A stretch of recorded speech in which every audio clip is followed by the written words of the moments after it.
Dad perfect events. My daughter blocked my number. After heart surgery. Then, the surgeon whispered, "I remember you from 32 years ago." I never thought I'd be staring at my phone in a hospital bed, realizing my own daughter had blocked my number. 3 days after they cracked open my chest for a triple bypass, and I had nobody to pick me up. The discharge nurse was telling me I needed to be out in 2 hours, and I'm sitting there with no ride home and no money for a cab to my apartment 45 miles away. My name's Charlie Hendricks. I'm 58 years old, and for 32 years I worked at the Allegheny Steel Mill here in Pittsburgh, until my back gave out 3 years ago. Herniated discs from lifting heavy steel plates day after day. Had to retire early on disability, which barely covers rent and groceries in this economy. But I was proud of what I'd built. After my wife Jennifer died, when our daughter Sarah was 8, I raised that girl by myself. Worked double shifts, skipped meals, wore the same work boots for 10 years, all so Sarah could have opportunities I never had. And it worked, or so I thought. Sarah got into Carnegie Mellon, then landed a marketing job at one of those big firms downtown, the kind with glass elevators and coffee that cost more than my hourly wage used to be. She married Brad, some investment banker who drives a BMW and wears suits that cost more than my monthly pension. They live in a house in Sewickley with more bathrooms than rooms in my entire place. I was happy for her, proud even. Sure, the visits got less frequent, phone calls got shorter. Last Christmas was just a text with a gift card to some fancy restaurant I couldn't afford even with the $50 on it. But I told myself she was just busy. Successful people are always busy, right? Then came the chest pains. Started about 6 months ago, but I figured it was stress from trying to fix my leaky roof on a fixed income. When you're living on disability, every little problem becomes a major crisis. The roof leak turned into damaged drywall, which meant mold concerns, which meant potentially having to move to somewhere I couldn't afford. One Tuesday morning in March, I was in the parking lot of my building, trying to figure out how to carry a bag of groceries up to my apartment without aggravating my back. That's when the pain hit, like someone had grabbed my heart with a vice and started squeezing. I dropped the bag, eggs and milk exploding across the asphalt, and went down hard on my knees. My neighbor, Mrs. Linda Anderson, found me there about 10 minutes later. She's a retired school teacher, one of the few people in my building who still makes eye contact when we pass in the hallway. She called 911 and stayed with me until the ambulance came. The ER at UPMC Presbyterian was chaos. Gunshot victims, overdoses, car accidents. The usual Tuesday night in Pittsburgh. I waited 4 hours just to see a doctor, lying on a gurney in the hallway with chest pains that came and went in waves. When doctor Phillips finally examined me, his face got serious real quick. "Mr. Hendricks, I'm ordering an immediate cardiac catheterization. Your EKG shows signs of significant heart damage." The procedure was like something out of a science fiction movie. They fed a tiny camera through an artery in my wrist all the way to my heart. I watched on the monitor as they navigated through my blood vessels like some kind of medical submarine. "Jesus Christ," the cardiologist muttered, staring at the screen. "That bad?" I asked. He turned to look at me. 3 major arteries, 90% blocked. You're having what we call a silent heart attack. Has been going on for months, probably. You need emergency surgery." How emergency? Within the week, or you're not going to see your next birthday. That's when the numbers hit me. Triple bypass surgery, $35,000. Medicare would cover about $28,000 of it, leaving me responsible for $7,000 plus whatever complications might arise. On my disability income, that might as well have been $70,000, but money was the least of my problems. They explained I'd need someone to help me for at least 3 weeks afterward. Someone to drive me to follow-up appointments, help me shower, make sure I didn't lift anything heavier than a coffee cup. Someone to watch for signs of infection or complications that could kill me. I had one person in the world I could call. I dialed Sarah's number that night from my hospital bed. It rang 4 times, then went to voicemail. "You've reached Sarah Hendricks. I'm either with a client or ignoring your call. Leave a message." Classic Sarah humor. Except it didn't feel funny anymore. I left a message. "Sarah, it's Dad. I'm in the hospital. They're saying I need heart surgery. Please call me back." She didn't call that night, or the next morning, or that afternoon. I called again that evening. This time she answered, but I could hear music and voices in the background. She was at some kind of event. "Dad, this is really terrible timing," she said. I could barely hear her over the noise.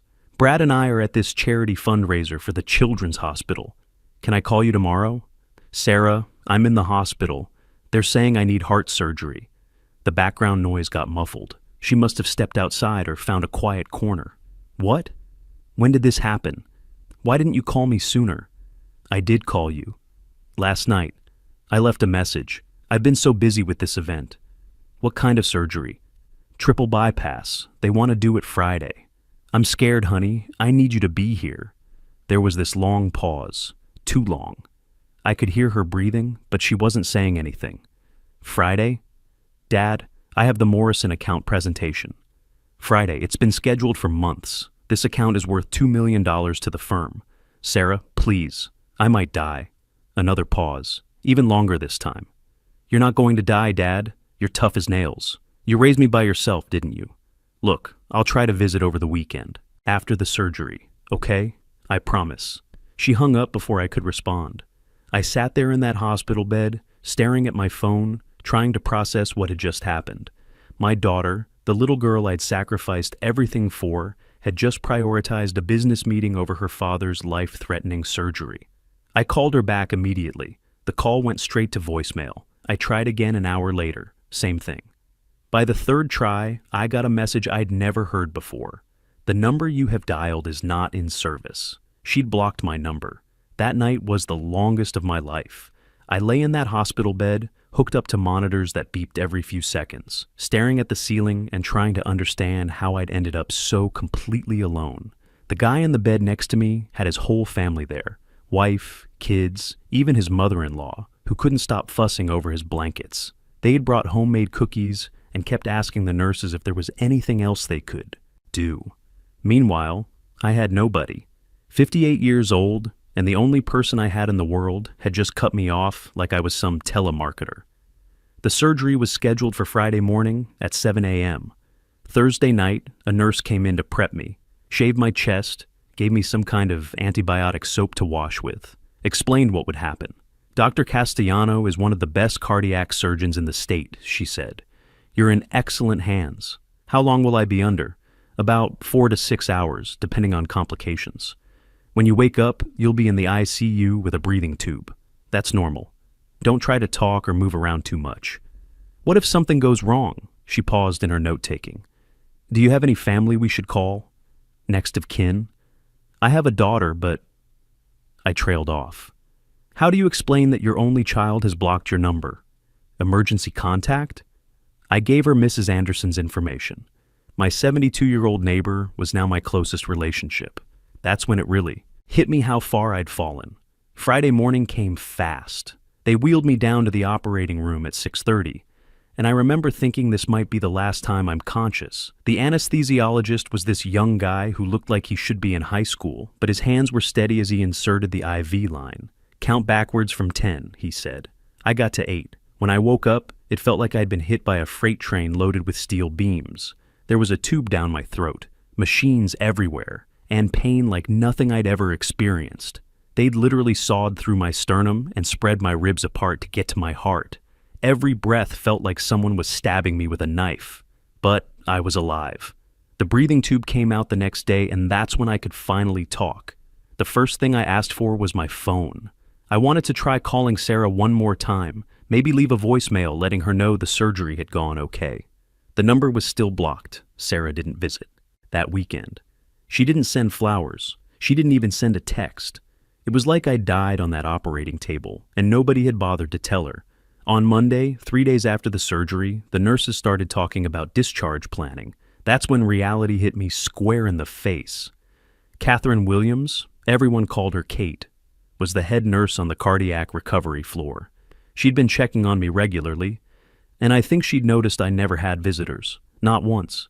"Mr. Hendricks," she said Monday morning, looking at my chart. "You're healing beautifully. Dr. Castellano wants to discharge you Wednesday afternoon. We need to discuss your home care situation." "What kind of home care? You can't drive for 6 weeks. You can't lift anything over 5 pounds for 8 weeks. You can't climb stairs without assistance." You'll need help with basic tasks like showering, changing bandages, preparing meals. She looked at me over her reading glasses. Who's going to be helping you at home? I'll manage. Mr. Hendricks, this isn't optional. Hospital policy requires a discharge plan that includes adequate home support. Otherwise, we can't release you. Then I'll hire someone. Do you understand what that costs? A home health aide is $25 an hour, minimum 8 hours a day. That's $1,400 a week, and insurance doesn't cover most of it. I did the math quickly. On my disability income, I couldn't afford that for more than a few days. What are my options? Family is usually the first choice. Do you have anyone who could stay with you or let you stay with them?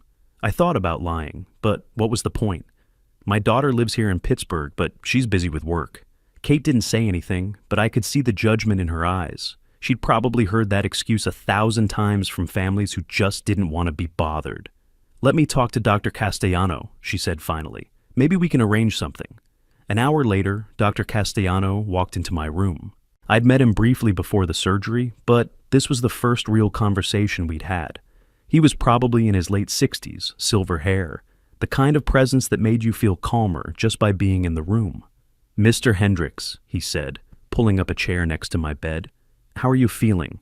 Like someone cracked open my chest and put it back together with duct tape and hope. He smiled.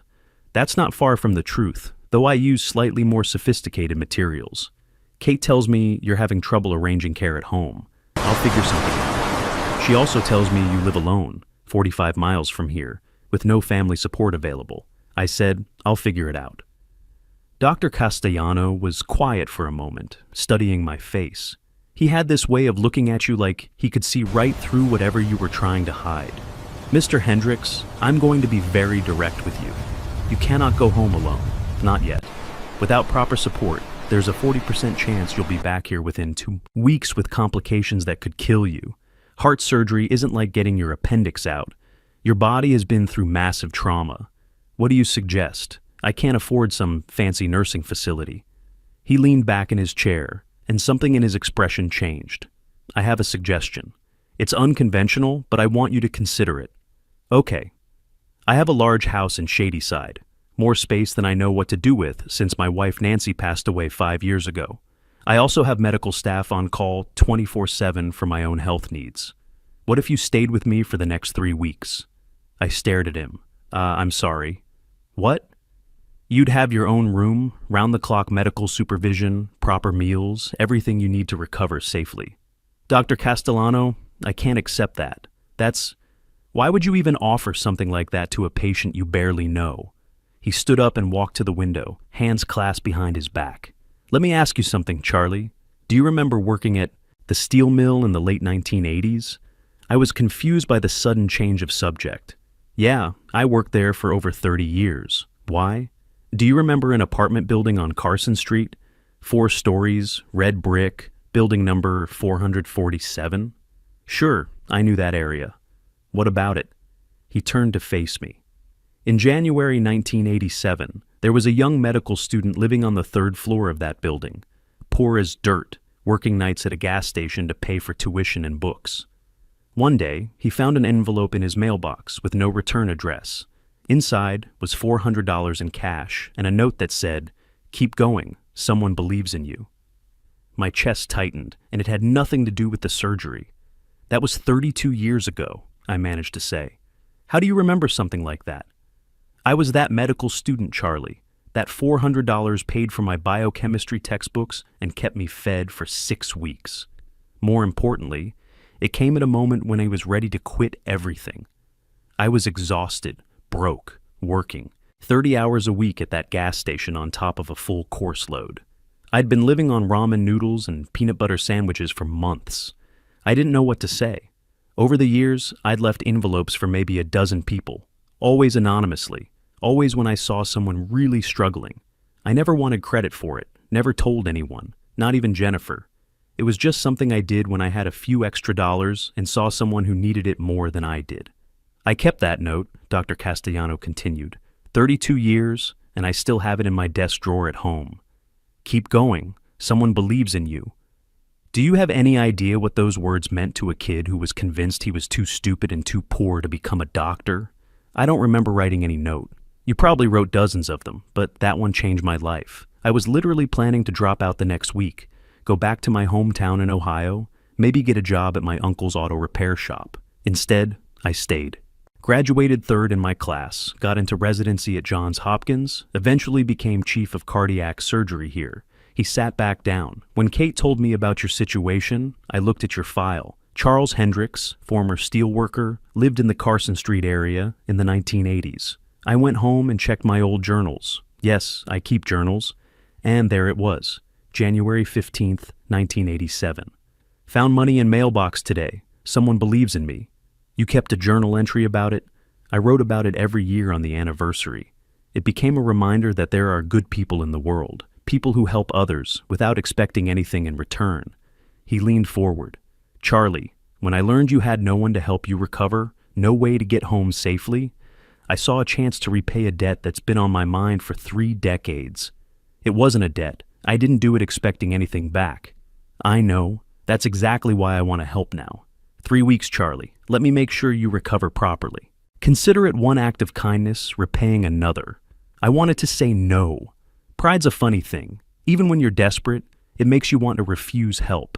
But I was tired, so damn tired, and the thought of struggling alone in my apartment, trying to change bandages I couldn't reach, climbing stairs that might kill me, not being able to drive to follow-up appointments. It terrified me more than I wanted to admit. Okay, I said quietly, thank you. But I pay my own way somehow. We'll work something out. That Wednesday afternoon, Dr. Castellano's driver Leo picked me up in a black Mercedes that was probably worth more than I'd made in 5 years of steelwork. Leo was about my age, retired Pittsburgh city cop, who'd been working for Dr. Castellano for the past decade. Doc's a good man, Leo told me as we drove through neighborhoods I'd only seen on television. Lost his wife Nancy to cancer 5 years back.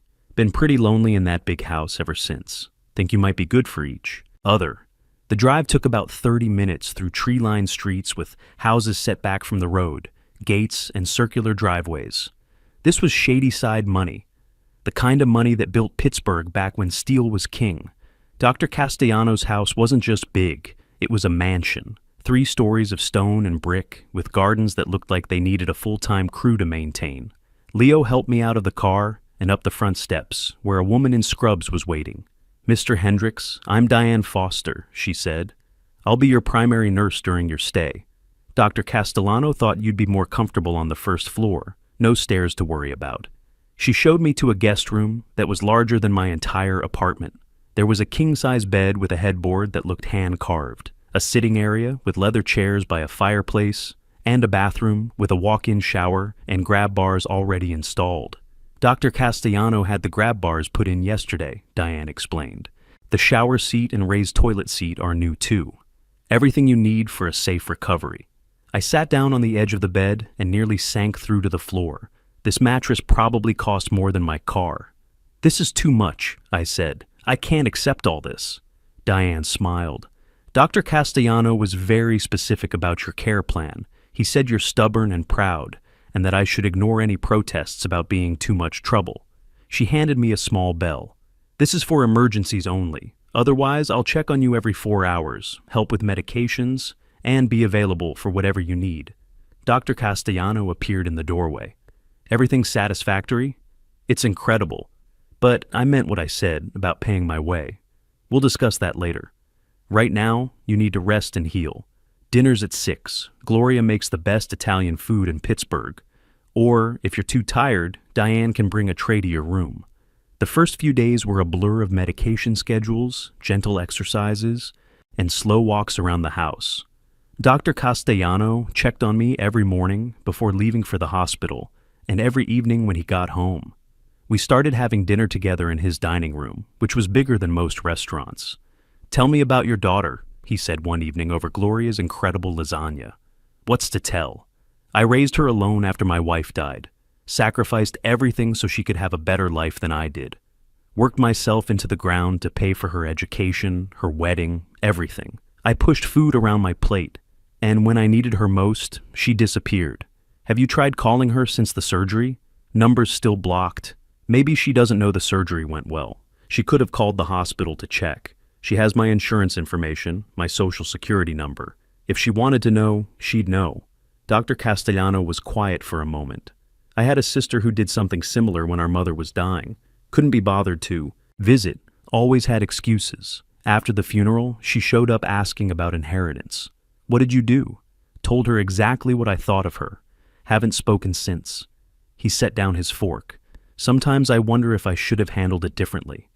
On my 10th day there, something unexpected happened. The phone rang during lunch, and Diane came to find me in the garden, where I was doing my walking exercises. Mr. Hendricks, you have a call. Your daughter. My hands started shaking as I took the cordless phone. Dad? Sarah's voice sounded different, nervous, maybe even guilty. Sarah, I called the hospital. They said you were discharged over a week ago. Where are you? I'm staying with a friend during recovery. What friend? Dad? You don't have friends with... She caught herself, but the implication hung in the air. You don't have friends with money. A friend who actually showed up when I needed help. Dad, don't be like that. I'm sorry I couldn't be there. Work has been absolutely insane. But Brad and I want to come visit now. See how you're doing. Maybe this Sunday? Something in her tone felt calculated, too eager, too sudden. How did you get this number? I called around until I found you. Look, can you text me the address? We'll be there Sunday at 2. I gave her Dr. Castellano's address. There was a long pause. Shadyside? Dad?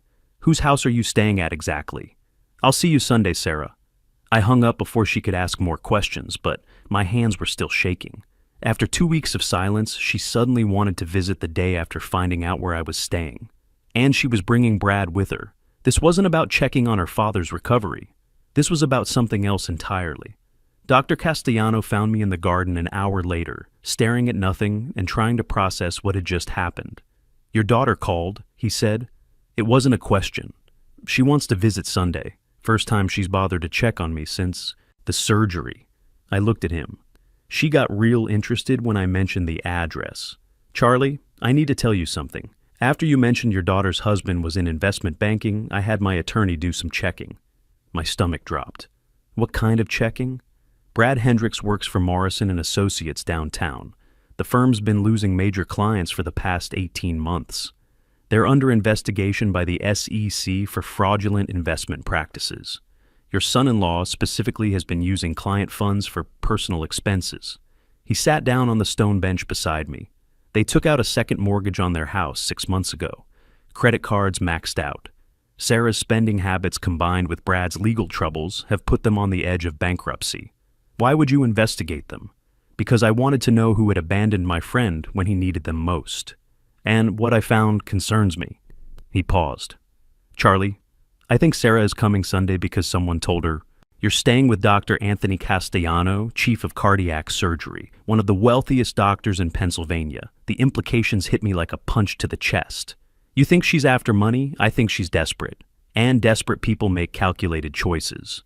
I've arranged for my attorney to be here Sunday afternoon, just in case. Just in case what? In case I'm right about their motives. Sunday came too fast. I was nervous, part of me still hoping I was wrong, that Sarah genuinely cared about her father's recovery. Maybe she'd been scared about the surgery and didn't know how to handle it. Maybe she'd been waiting until I was stronger to visit. The doorbell rang at exactly 2 p.m. Leo answered it, and I heard Sarah's voice in the foyer. Too loud, too cheerful. Wow, this place is incredible. She appeared in the living room doorway with Brad behind her. Sarah looked exactly the same, put together, professional, like she'd stepped out of a magazine. Brad was wearing a suit that probably cost more than my monthly disability check, his eyes immediately cataloging everything in the room. Dad! Sarah rushed over and hugged me carefully, mindful of my healing chest. It was the first time she'd touched me in over a year. You look good, really good. Much better than I expected after major surgery. No thanks to you, I said quietly. Dad, come on. I explained about work, but I'm here now. She looked around the room. This is really something. Dr. Castellano, I can't thank you enough for taking care of my father. Dr. Castellano stood by the fireplace, watching both of them carefully. Your father and I go back many years. We do? I said, playing along. The envelope, Charlie, 1987. Brad had made himself comfortable on the leather sofa, still taking inventory. Dr. Castellano, this home is absolutely magnificent. You must have an excellent financial advisor. My late wife Nancy had wonderful taste, Dr. Castellano replied. I just try to maintain what she built. Sarah sat down next to me, her hand on my arm. Dad, I'm so sorry I couldn't be there for the surgery. You know how important my career is to our family's future. Our family? Well, Brad and I are planning to have children soon. We need financial stability. Dr. Castellano began telling them the story about the envelope, how a struggling medical student had found $400 and a note that changed his life. As he spoke, I watched Sarah's expression. She wasn't listening like a daughter hearing about her father's quiet generosity. She was listening like someone calculating the value of a relationship. Dad, I had no idea you did things like that, she said when he finished. That's really something. Your father changed my life 32 years ago, Dr. Castellano said.